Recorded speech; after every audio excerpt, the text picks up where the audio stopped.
again, everybody. Welcome to the show. It is Monday. Monday. Can't trust that day at all. Hey, it's heading back to the window with Scott and Scott. I am half of that team. I am your host, Scott Steen, lead handicapper at winnersandwhiners.com. And I'm your co-host, Scott Rochelle, senior handicapper over winnersandwhiners.com. And together we do this show each and every day, 2 p.m. Eastern, 3 p.m. Eastern, 2 p.m. Central, as we do our very best to help you head back to the window.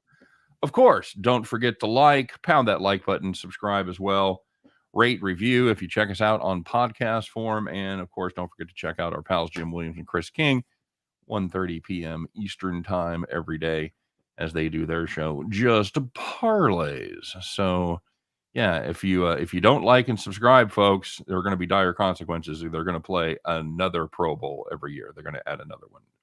What a horrible game, Scott. Just horrific. When was the last time you actually watched a Pro Bowl? I watched a little bit of the first half yesterday, and I said, I can't fucking do that.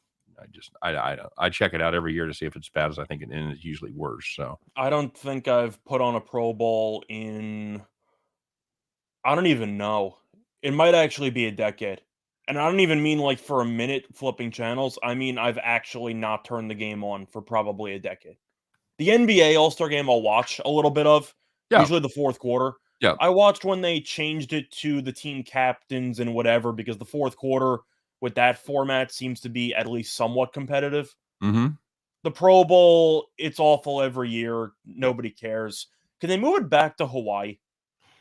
They had to condemn the stadium, Scott. So No, I know. I'm saying, can we like find another stadium at some point? Like when they fix the stadium in Hawaii, I know they're fixing Aloha Stadium, but when that gets fixed, are they moving it back to Hawaii? I don't think so. I think it's going to continue to rotate. That's my guess. David, I liked it better in Hawaii.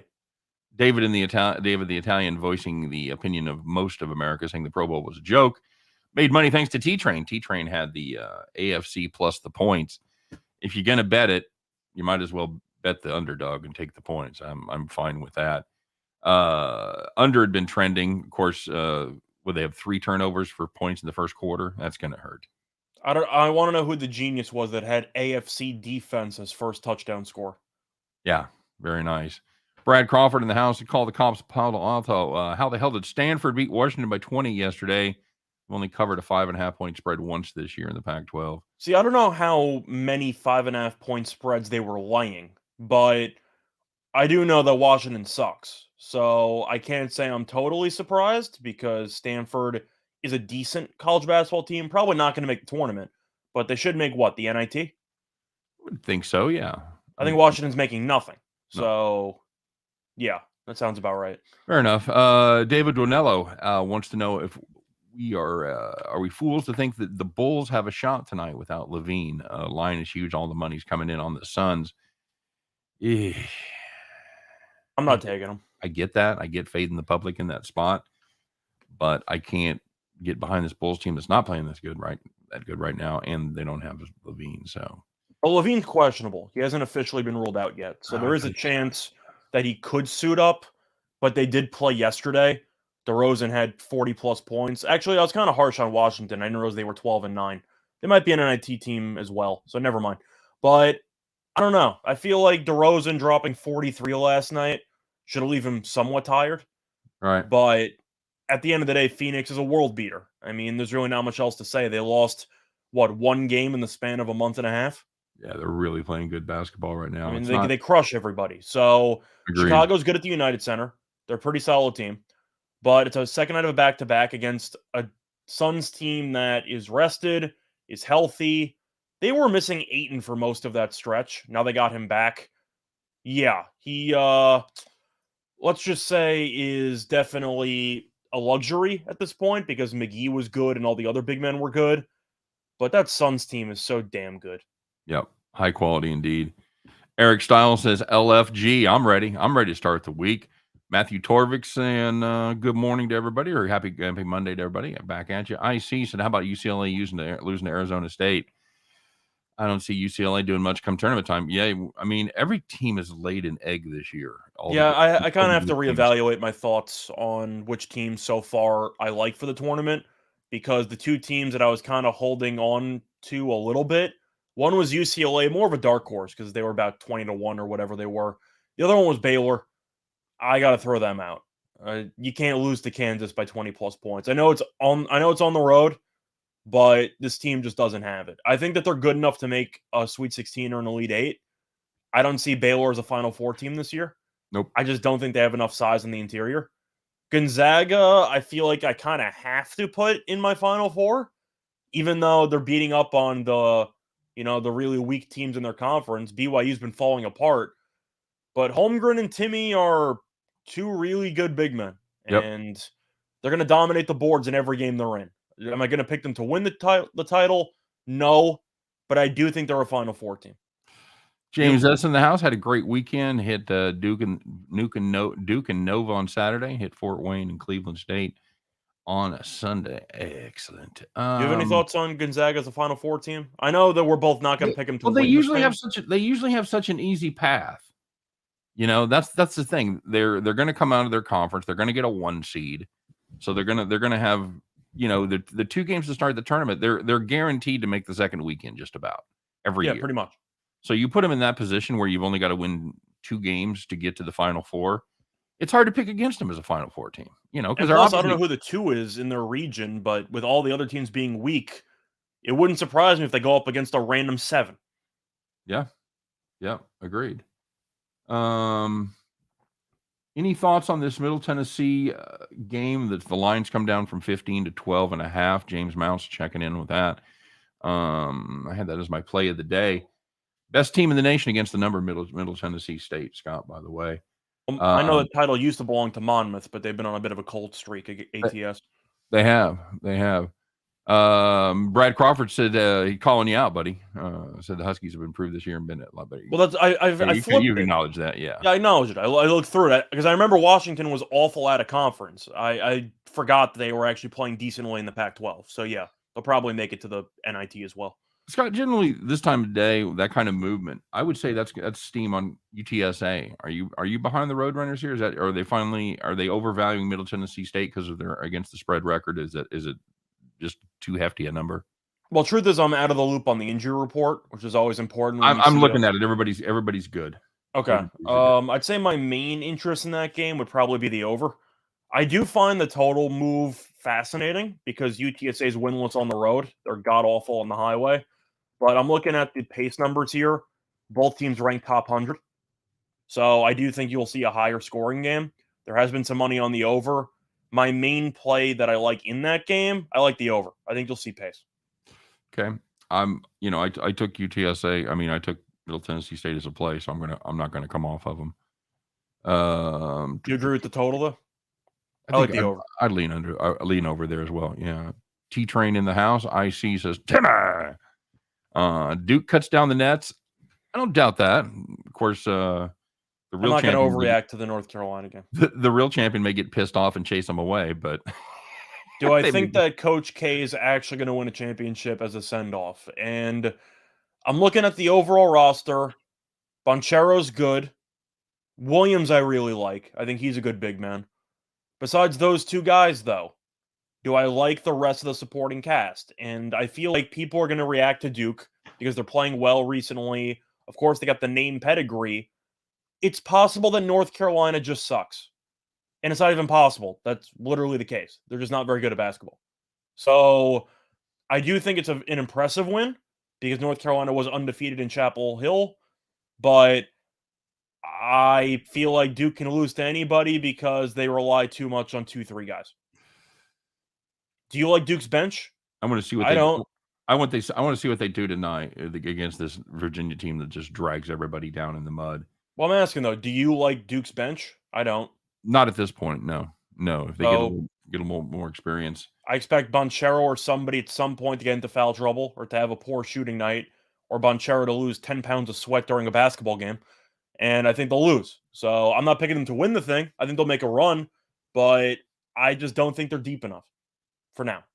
I want to see what they do with Virginia tonight. I want to see how Gardner does on Banchero. That'll be interesting because he's a very good defensive player. Duke better win the game because Virginia, despite being great at defense, just sucks at actually scoring. Virginia's useless. Yeah, I know they beat Notre Dame on the road. It was very impressive. The defensive showing in that game was impressive.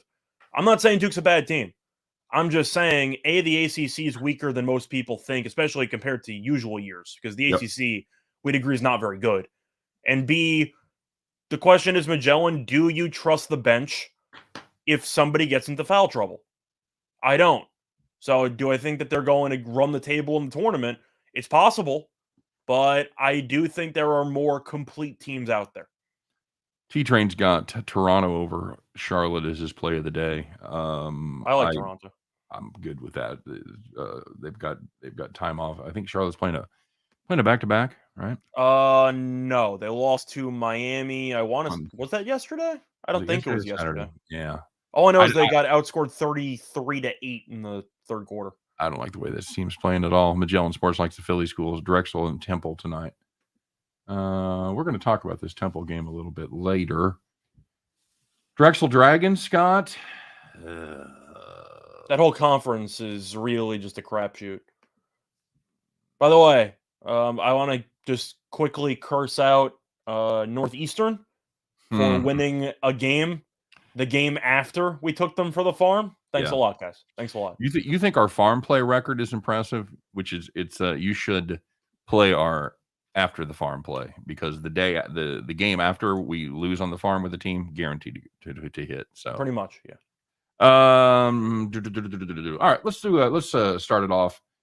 Talk about the weekend's action. We'll find out the good news, the bad news, the people that took it in the shorts, and the people that took it to the bank. Scott, it is time once again for the Monday edition of Call the Cops. All right, we're going to start off in the NBA. This is a Sunday game. The Nets and the Nuggets. If you had the Nets, I actually watched this game. I watched pretty much the entire second half, so it looked even worse in person. There you go. Nets Nuggets over 228.5. They needed 31 points in the fourth quarter as they were sitting at what would that be? 198 after 3. You got to think you're good, right, buddy? Yeah, I'd say so. You had about 140 points in the first half. No. Oh yeah, that's when they had the massive first half.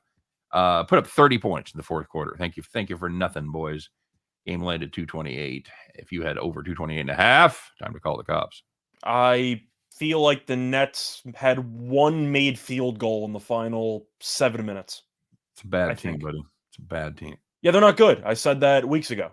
They're not very good, whether Harden gets traded or not. But anyway, if you had UCLA and Arizona State under 131.5, you had 124 points in regulation. It's an even number, 62-62. And just for the hell of it, let's go to triple overtime. Yeah. Game landed 171. You missed it by 40, you fucking idiots. What's the matter with you? God. I hate, there's nothing worse than that, man. Nothing worse than that. Finally, if there we go. All right, there you go. Finally, if you had James Madison Hofstra under 154.5, once again, you had it capped correctly as they came in 12.5 points under for regulation. 71-71. You know how this story ends. You're thinking, I need 13 points in the extra period there. Maybe I got a shot. You didn't. They put up 21 points in overtime. The game landed 163. You had the under 154.5. Time to call the cops. Yeah, overtime. It's not called undertime. Nope. It isn't at all. So the opposite of the people that were whining were the people that were winning. And these are the nice, easy victories. You know who you are. You had it all where you wanted it to be because you were sitting in the rocking chair, baby. So the first one on Saturday, if you had Gonzaga minus 13.5 against BYU, led by 24 at the half and won by 33. BYU full implosion right now. Not good. They are 100% fadeable right now. If you had the KU Jayhawks on Saturday minus 2.5 against the national champion, reigning national champion Baylor Bears. No, you never had to sweat it. Kansas led by 18 at halftime, stretched it out in the second half, won by 24. Rock chalk if you had KU because you were sitting in the rocking chair. And the last one on Saturday, if you had the Grizzlies minus 7.5 against the Magic, led by 20 points at halftime, and they won by 20. Scott, I don't know what it is about drinking and driving in Vegas. It's apparently a thing that everybody has to do. And by the way, what happens in Vegas could follow you for the rest of your life on your record. Let's find out what the fuck we're talking about in today's edition of Donkey of the Day.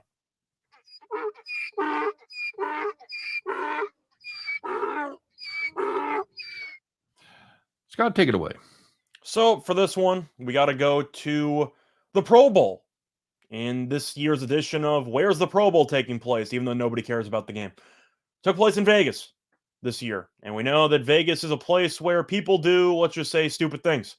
And joining that list of people was Saints running back Alvin Kamara, who got arrested for battery over the weekend in that's Vegas. right. It wasn't driving drink. It's battery. That's right. I forgot about that. No, it wasn't driving. There might have been alcohol involved. That was not confirmed or denied. So he was not driving, but yeah, he was accused and arrested of battery charges because he was there for an exhibition game.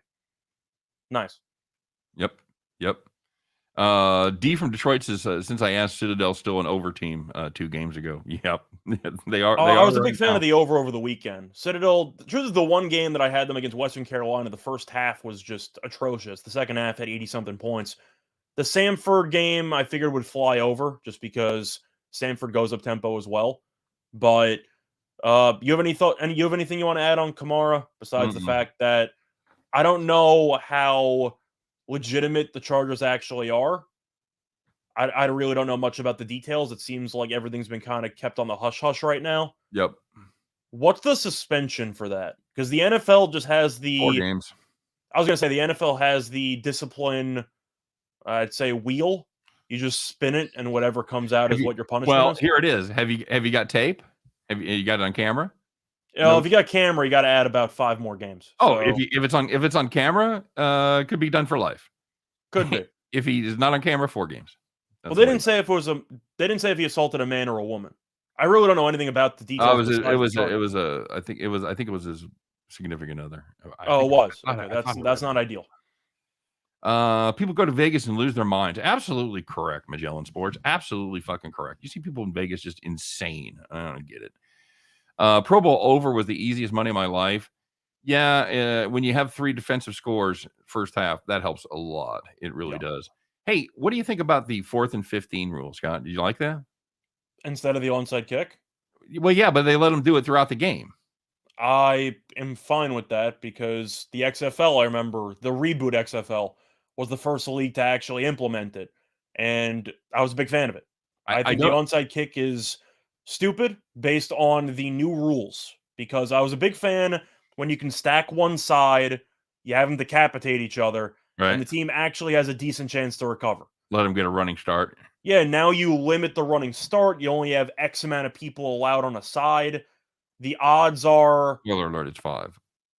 No, I'm saying the odds are what to recover an onside kick now? Like 6%? Yeah, it's very, very, very low. And what it used to be, like double digits? Yeah, 12, 15%, somewhere in that neighborhood. I remember that there was an SB Nation piece that was done a couple of years ago that actually compared the probability of 4th and 15 to an onside kick. Mm-hmm. And it's pretty close. Yeah. So I'm a fan of 4th and 15, but then you got to worry about some pass interference penalties and a bunch of nonsense there. But I really don't need to see more of the kicker. I know that I know that when I was watching it yesterday in the first half, they were 0 for 9 on 4th and 15. I guess they'd had 9 opportunities to do that, and it didn't go well. So about the same as an onside kick.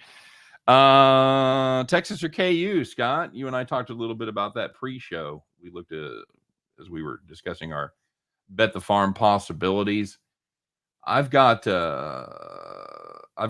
Texas there catching the points. I've got Texas plus 1.5. I agree. At home. Obaji's back. But this KU thought they were able to solve their point guard problem, bringing in Remy Martin, and he has not been the answer. I don't think he's a point guard. I think he just wants to shoot the ball the majority of the time. Well, that's true too. But KU has really seen a drop in their offensive numbers in the last month. they've dropped 14 points per game as far as 100 possessions. So that's not good. That is a precipitous drop. I think the Longhorns, you got to ask how they're going to hold up against McCormick and company. I think they do good. Carr's been turning the ball over less for Texas. I'll take the Longhorns and their excellent defense there. I would lean towards the under 132 as well. I'm going on Texas based on principle. I'm just looking at a spot where Kansas, we mentioned in the rocking chair, they had a great home win. They played basically a flawless game against Baylor. I think you'd agree with that. They dominated from start to finish. It's a really good letdown spot for Kansas after Perfect. You destroy Baylor. Now Yep. you're traveling on the road to a hostile environment against a team that's going to grind you to a pulp. Is Texas a good offensive team? Absolutely not really. not. No. But defensively, they will make this a war. I like the under. I think one of these teams does not get the 60. Absolutely. Potentially both. So I like the under in this game, but I do think that Texas makes it a grind, and I think that they are very live to win the game. James S. says maybe Kamara was arrested for having a sorry ass season. That was my first question because we were talking about this story before the show. And I said, was Kamara in the Pro Bowl? How the fuck did that happen? And then I remembered Frank Clark was in the Pro Bowl for the Chiefs. Like, okay, well, the Pro Bowl means nothing then. Yeah. If you have to make sure when you're looking at accolades for players that you separate all pro from Pro Bowl. There is a massive fucking difference. Well, same thing with the NBA. I always separate all-star appearances from all NBA teams. Absolutely. Oh, the assault is against a man. Okay, very good. All right. Thanks, Magellan. Nathan Cerny says Rock Chalk Jayhawks. Yeah, it is called Sin City. Yeah. Pro Bowl defense was legit. Yeah, they stood in their way a lot. You know, I'm torn on the Pro Bowl because it makes for a horrible product. It's just what are you supposed to do? But that's exactly the question. What do you want to see? You want to see fucking Ray Fosse? You want to see somebody get run over in the Pro Bowl and get injured and not be able to play next season? The only thing I could think of that would maybe incentivize the players to try more, you just got to you got to up the pay. So I do think that either for bonuses, maybe if you want to throw in some like accolades or throw in some, I don't want to say Pro Bowl in Pro Bowl deals in your contract, but can we increase the prize money? Can you give like everybody on the winning team like $2 million? No. I'm just trying to think of something to do to make it more competitive.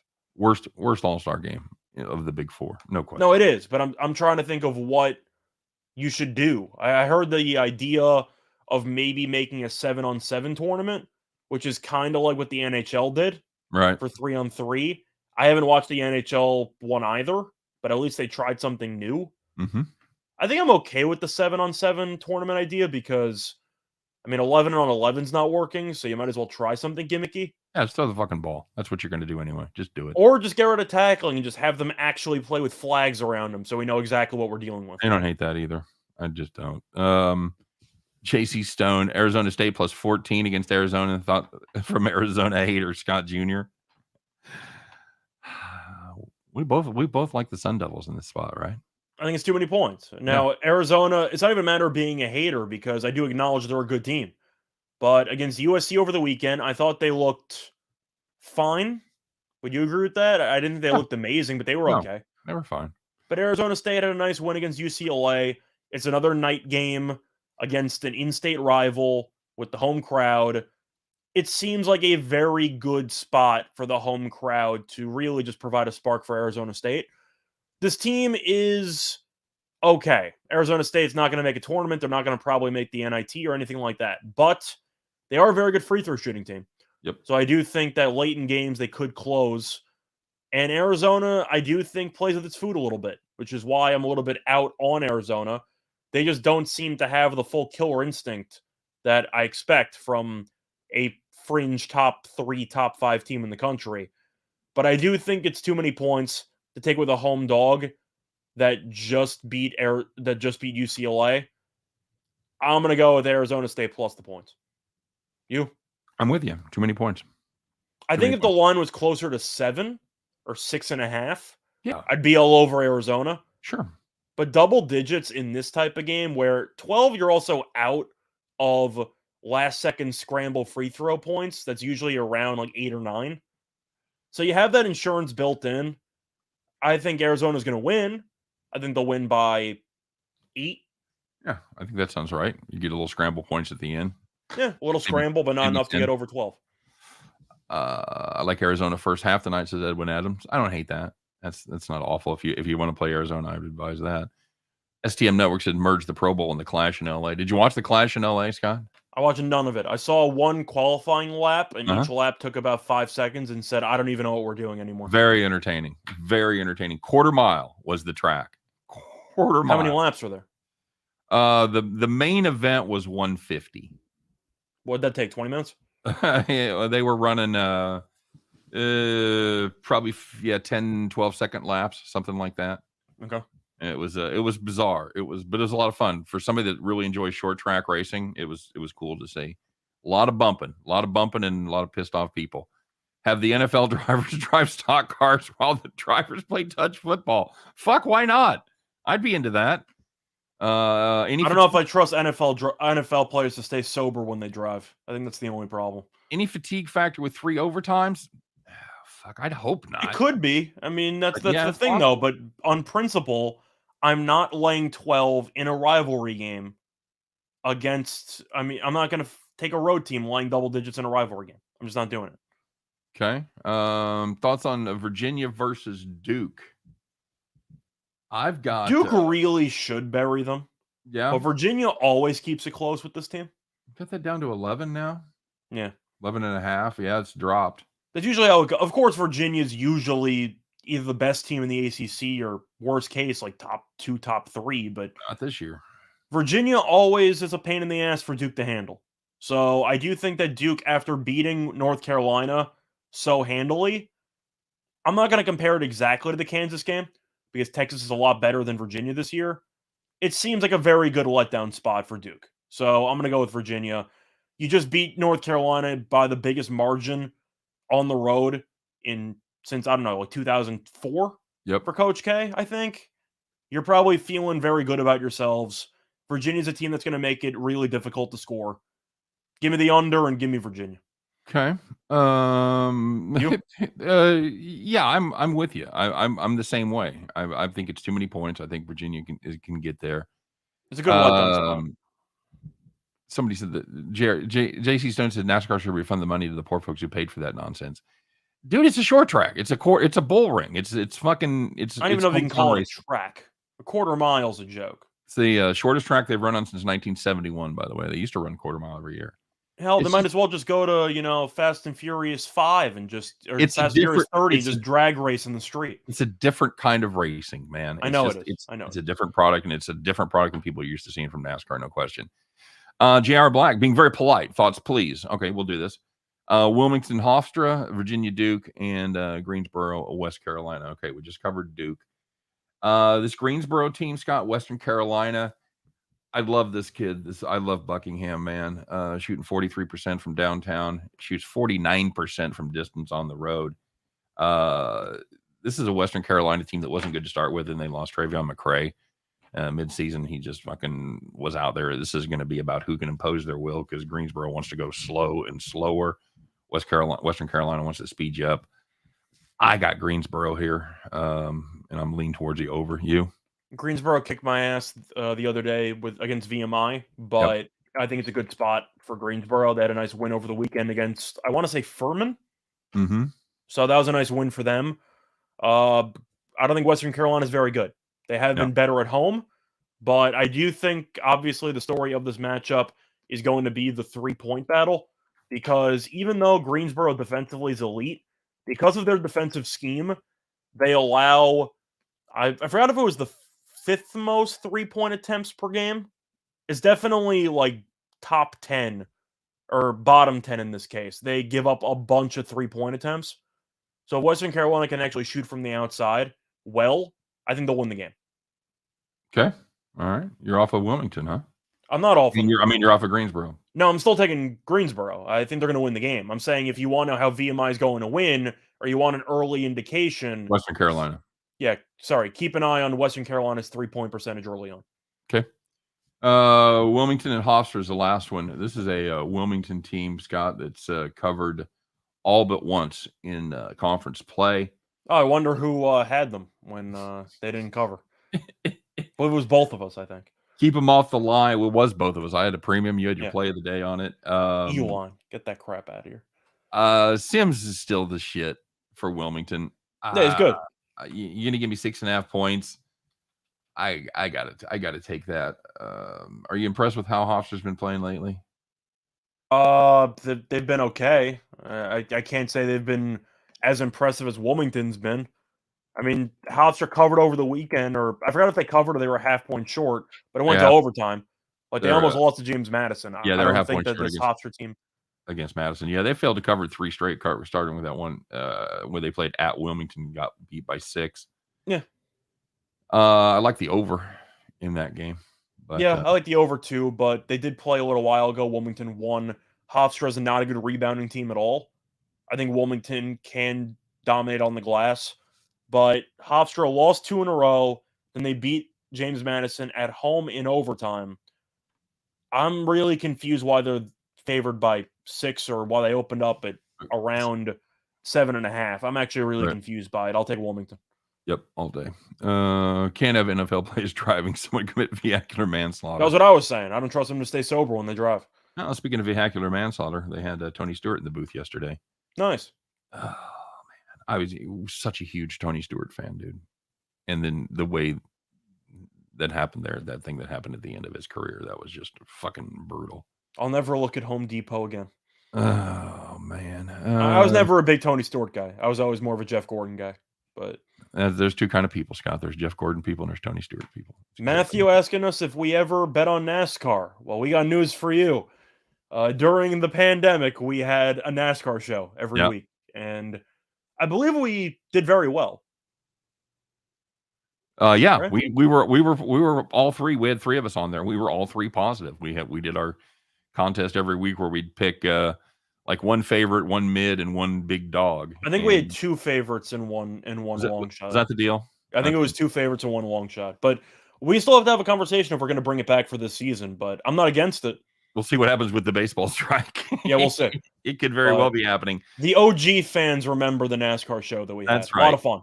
A lot of fun. Mr. Walker telling us thanks very much as far as Chris King as well. We appreciate it, man. And we love what we do.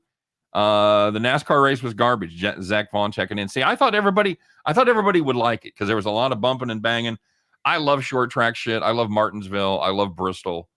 The quarter mile, you could argue that it was just too little track, but for the power of today's cars. But I liked it. I thought it was fun. Truth is, I'm just not interested. Places. I'm not interested because everyone's just waiting for Daytona. I mean, you can just fill in the schedule with a bunch of random gimmicky stuff. I'd rather see. I'd put it this way: I'd rather see the clash there than at Daytona, where everybody just fucking runs wide open and runs in a line. Can we put it in Talladega and just see a bunch of people go flying? Well, you're gonna have it there. You're little known face, retired. Oh, you retired 32 years as a NASCAR official.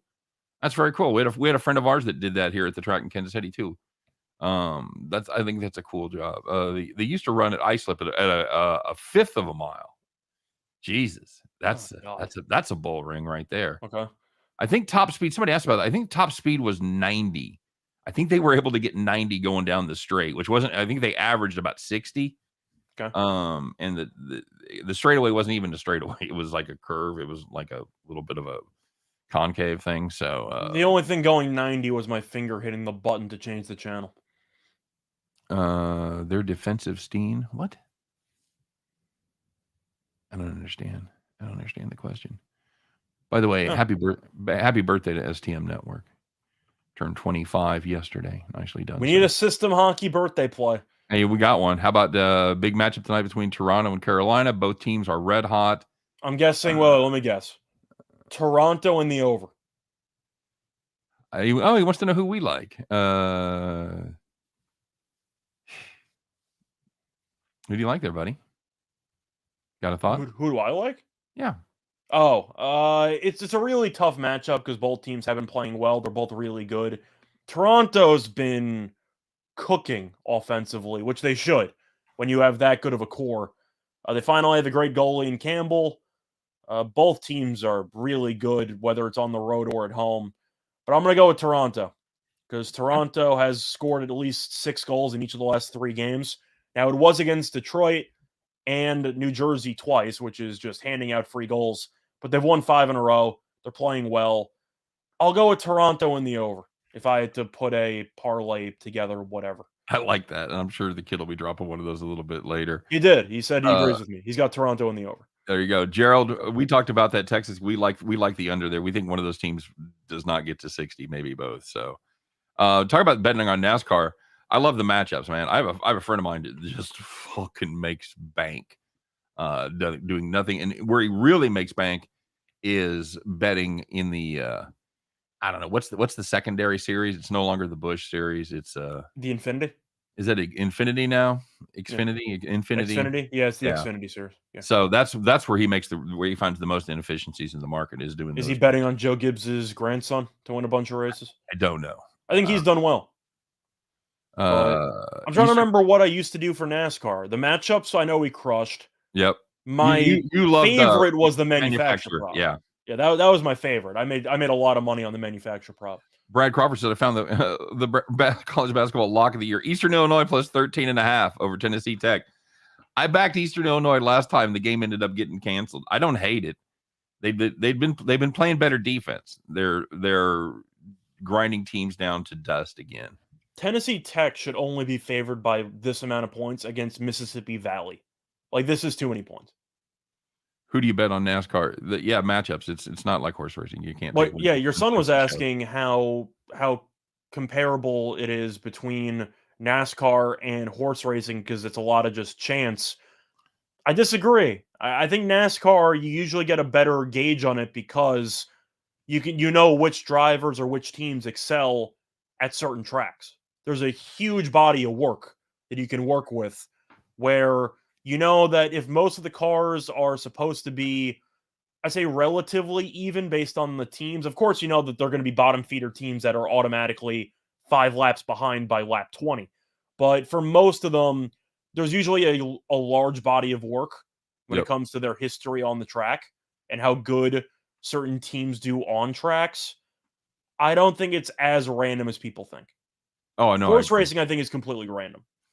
How much stock do you put in college hoops strength of schedule as far as handicapping the tournament? I see Wisconsin and Alabama like 20-1 for the Final Four. Both have heavy strength of schedules. Strength of schedule really just comes into play for me if it's a team that's looking like they could be or could be relegated to the bubble. If you've got teams that are going to make it, like Alabama and Wisconsin, that are pretty much a shoe in to make the tournament. I actually like strength of schedule. I like teams that have played a tougher schedule that are a little more battle tested. You, Scott? I feel the same way, but you can always make the argument that would you rather have a team that is a little bit worn down from such a heavy schedule, or would you rather have a team that had an easy road but also didn't have to go through many wars? I feel like I'd rather have the team that has had to prove itself against elite competition. Right. But some people would disagree. I agree. Joshua Chapman said, through a couple of picks Chris had on parlays the other day with some of mine, cashed 5 tickets for $1,200, then won $3,500 in the casino on my book the other day. Nice. Was a very happy guy. Excellent. Those are the kind of stories we like to hear for sure. They average. Jennifer asking about women's Olympic hockey. It's either Canada or the U.S. Yep. And if you want to bet on any individual game, if the spread's lower than maybe 4.5 goals, you might want to take it because the U.S. and Canada are just beating every team by about 7. So it's not even close. It's just a 2-horse race. You can bet Canada to win, bet U.S. to win. Hell, lay whatever number you want, put whatever you want. That's going to be the gold medal match. It is the case every single year.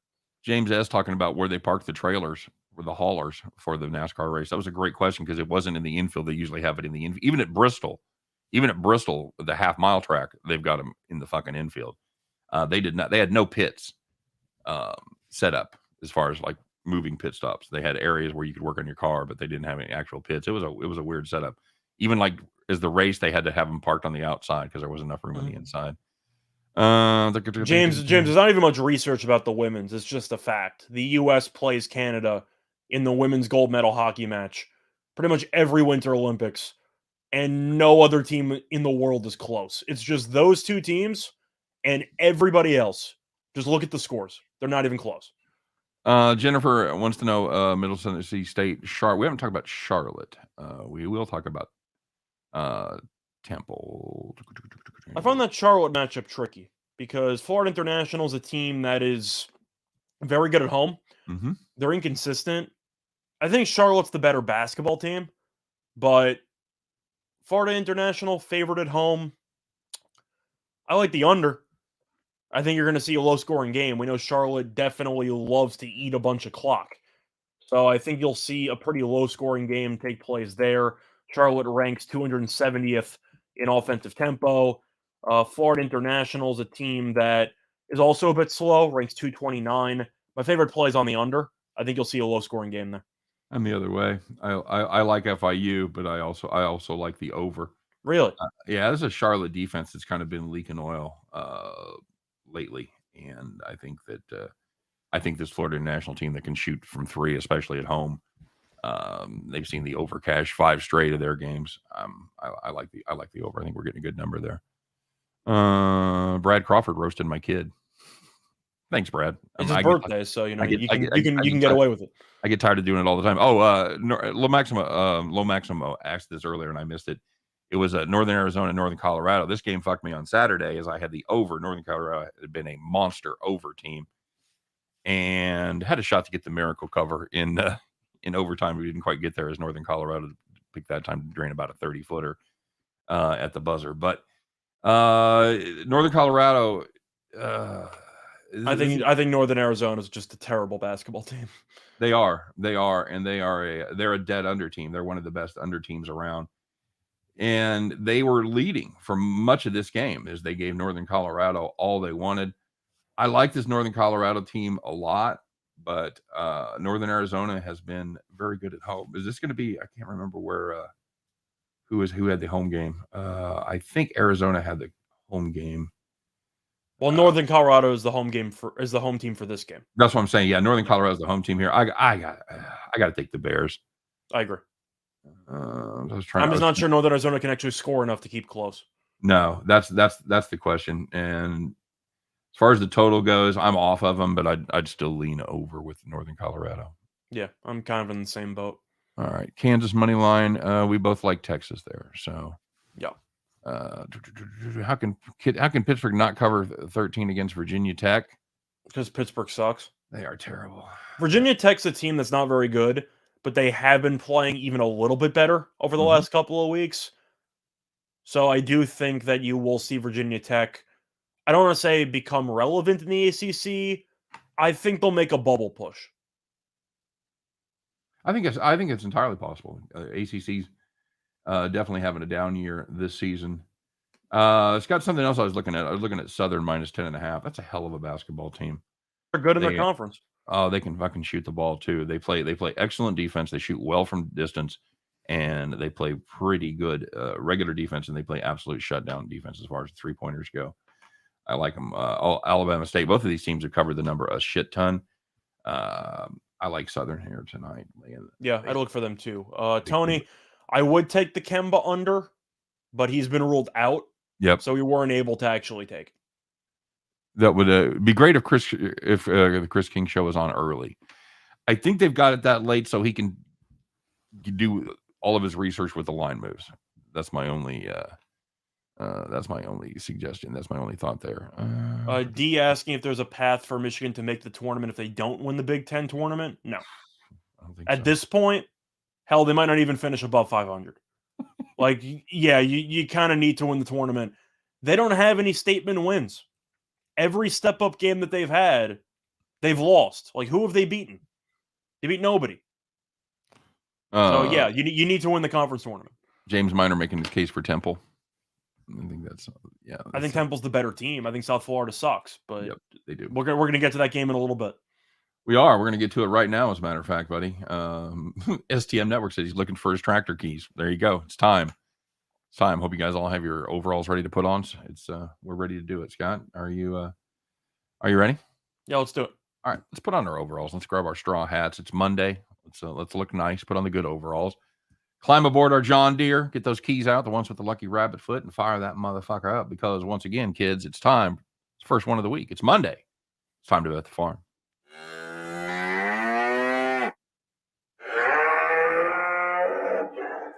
All right, Scott, we did have a bet the farm play for Friday night. And how did that work out?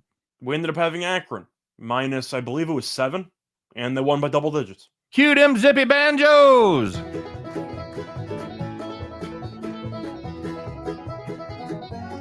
Yeah. All right. Oh, you almost got it today, bud. Nice job. No, almost. All right, here we go. It is once again bet the farm. So let's get to it. It's me today. Oh, that's right. Okay, so we've got a little play from the Temple, South Florida game. A lot of people asking about that game. We're going to play the total, guys. We're going to play under 124.5. A couple of reasons. South Florida ranks 78th in defensive efficiency. According to Ken Palm, Temple ranks 84th. Both of them play very, very good defense. As far as the offense goes, that's a different story. South Florida, 344th in offensive efficiency. I believe somebody was talking about that a little bit earlier. Temple, 181st. Not ideal. Still bottom half. South Florida, they go slow, and slower. They rank 312th in offensive tempo, according to Ken Palm. Temple, 166. That's supposed to actually say 266. Oh, 266. Well, there you go. All right, fair enough. Even better. And how do they perform? Well, here you go. The under is 9-1-1 in Temple's last 11. And it's 16-5 in South Florida's last 21. Those are called trends, kids. We like them. Make sure that you get down on that one because that is our bet the farm play. It is going to be Temple. It is going to be South Florida. It is going to be under 124.5. That's going to do it for Bet the Farm. It's going to do it for for our show for today. Of course, don't forget to check out all the great deals with our partners. I was so excited about all the information we had on Monday. Totally forgot to do the ad read.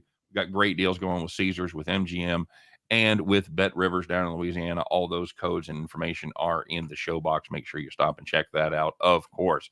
We dare you to go there. We dare you to go there. And we've got a big week coming up. As always, we're finishing up in styles. We're going to do our NFL prop show on Wednesday, right after our regular show. We're going to do our NFL preview show for the Super Bowl on Friday, right after the regular show. And a little special crossover event we got going with the boys from Just Parlays. We're going to do an all-hands-on-deck show on Sunday, Super Bowl Sunday, 12 p.m. Eastern time for a couple hours.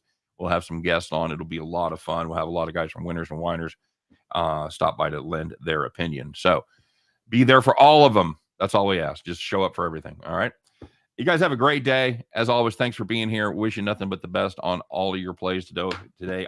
Every one of those tickets in your pocket turns into cash money when you head back to the window. You guys take care. Come back to see us tomorrow because we'll fire it up again, 3 p.m. Eastern, 2 p.m. Central, as Scott and I once again attempt to help you to head back to the window. Take care, everybody.